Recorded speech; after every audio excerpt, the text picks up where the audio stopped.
It's National Police Week, and we recognize the sacrifices that officers make to try to keep us safe, sometimes including people who want to harm themselves.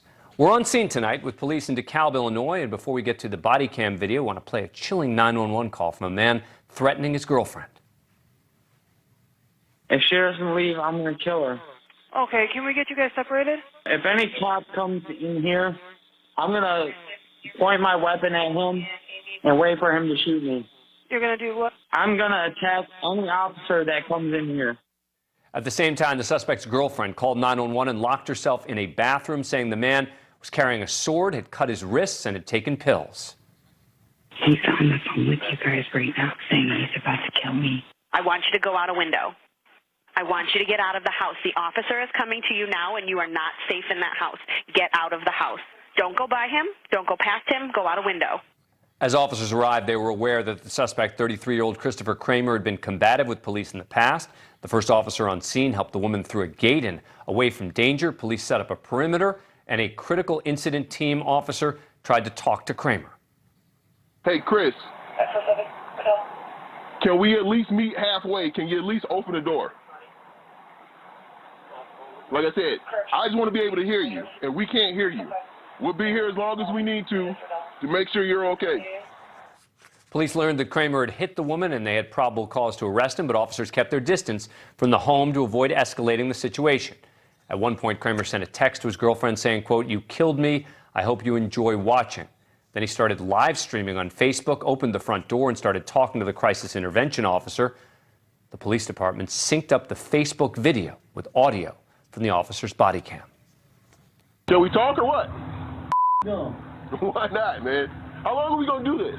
I want to know if she's gone or not. She is gone. Then what do you want? We still got to check on you, man. You.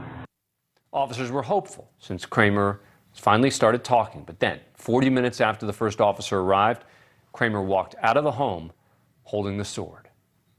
Put it down. Put it down. I wouldn't do that. I wouldn't do that. As Kramer advanced with the sword, officers fired a less lethal beanbag round and a taser, but a sergeant also fired one round from his handgun. Police immediately handcuffed Kramer and started first aid. He continued to resist. Kramer was taken to the hospital, where he ultimately died. The coroner's report said Kramer's blood alcohol level was more than 7 times the legal limit. He also had tranquilizers and marijuana in his system. The state's attorney's office ruled that the officers acted within the law. Joining me now is retired Chief Rick Wall from the Department of Public Safety at the California State University in Los Angeles. Also served for decades in the LAPD and now teaches training and use of force situations and de-escalation. Thank you very much for coming on the show. Appreciate it. I'm happy to be here, Dan. From the first 911 call, the suspect seemed intent on potentially hurting himself, etc. What do police have to do that is different in this kind of situation? Well, this is, in essence, a classic case of suicide by cop. He wanted to die. He wanted to kill himself. He had attempted to kill himself earlier in the day, and the officers have to be aware of that. They wanted to protect the girlfriend in this particular case because they knew there was another person inside the home, and they also want to protect themselves. And then if they can, they want to try to de-escalate the situation and have the suspect surrender, comply, so that he can get the treatment that he wants, that he needs. And what does it tell you if you're on that scene, knowing these kinds of situations the way you do, that he starts live streaming it on Facebook? Well, again, this is his goodbye. He's done. He's going to have the police kill him. He's going to force the police to kill him. Nationally, 30% of police shootings have indicators of suicide by cop. And this is exactly one of those. It's a pre-planned event. He's formulating a plan on what he's going to do to force the police to kill him. This is not the kind of situation that can be de-escalated verbally because he's committed at this point to have the police kill him. And so when he makes that final surge, the final move to come out of the house, that's to force that to happen. He has no plan to survive this incident. And there is a significant psychological impact for the officers involved in a situation like this as well.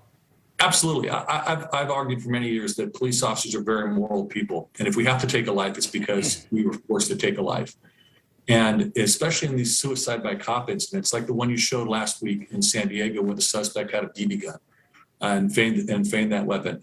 Those situations, the officers tend to suffer a higher degree of depression, a higher degree of, many will leave law enforcement and many will harbor suicidal ideations because of the internal conflict where they're trying to understand that I believe the guy had a real weapon as the one in San Diego, and then later they find out it wasn't.